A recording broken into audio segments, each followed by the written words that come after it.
وما لها من فروج والأرض مددناها وألقينا فيها رواسي وأنبتنا فيها من كل زوج بهيج تبصرة وذكرى لكل عبد منيب. قال الله تبارك وتعالى في القرآن الكريم ودوا لو تدهن فيدهنون. حاضرین جمعہ، تمام قسم کی تعریف، بڑائی، بزرگی و کبریائی اس اللہ رب العالمین کے لیے ہے کہ جس نے ہم سب کو پیدا کیا.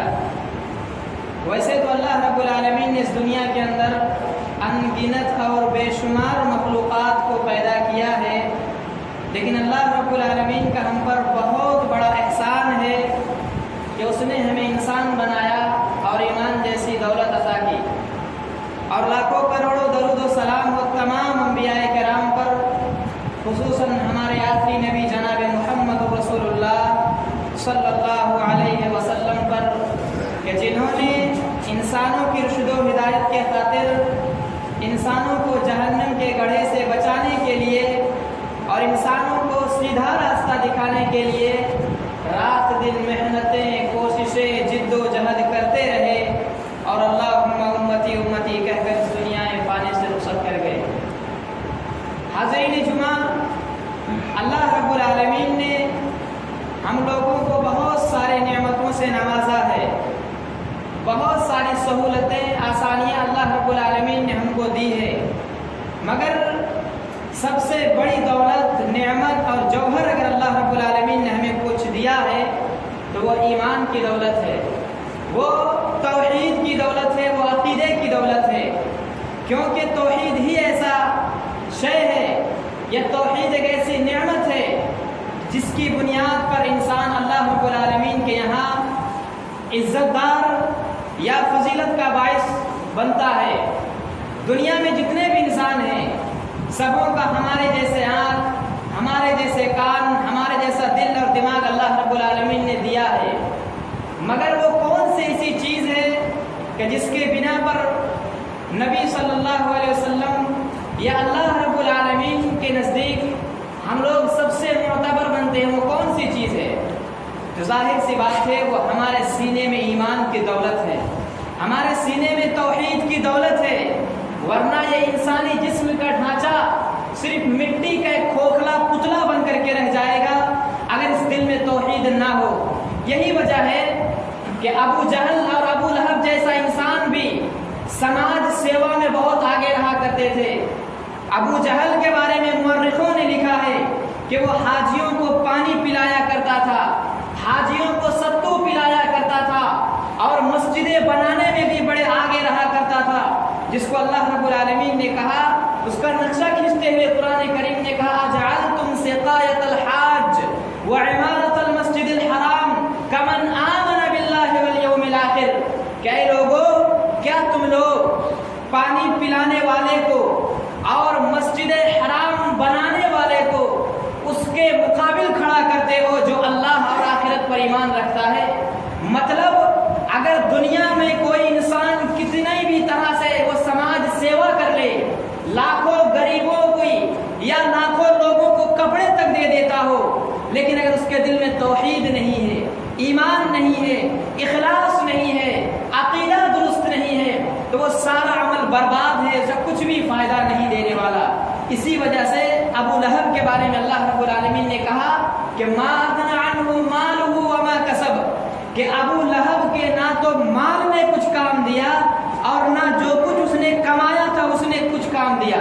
کیوں؟ مطلب یہ ہے کہ ابو لہب بہت سارے مال و دولت اکٹھا کر کے بھی لوگوں کی مدد کیا کرتا تھا، مگر دل میں اللہ اور اس کے رسول کے لیے نفرت تھی، دل میں نبی صلی اللہ علیہ وسلم کے لیے دشمنی تھی، جس بنا پر اس کا وہ سارا کا سارا عمل، سارا کا سارا محنت، سارا کا سارا کام برباد اور ضائع ہے.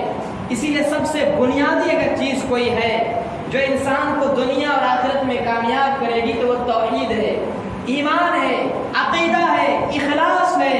اسی لیے اللہ رب العالمین نے کہا کہ من زکاہا، مطلب جو اپنے نفس کو پاک کرتا ہے. کس چیز سے؟ شرک سے، کفر سے، نفاق سے، بغض و حسد سے. ایسے لوگ کامیاب ہیں، ایسے لوگ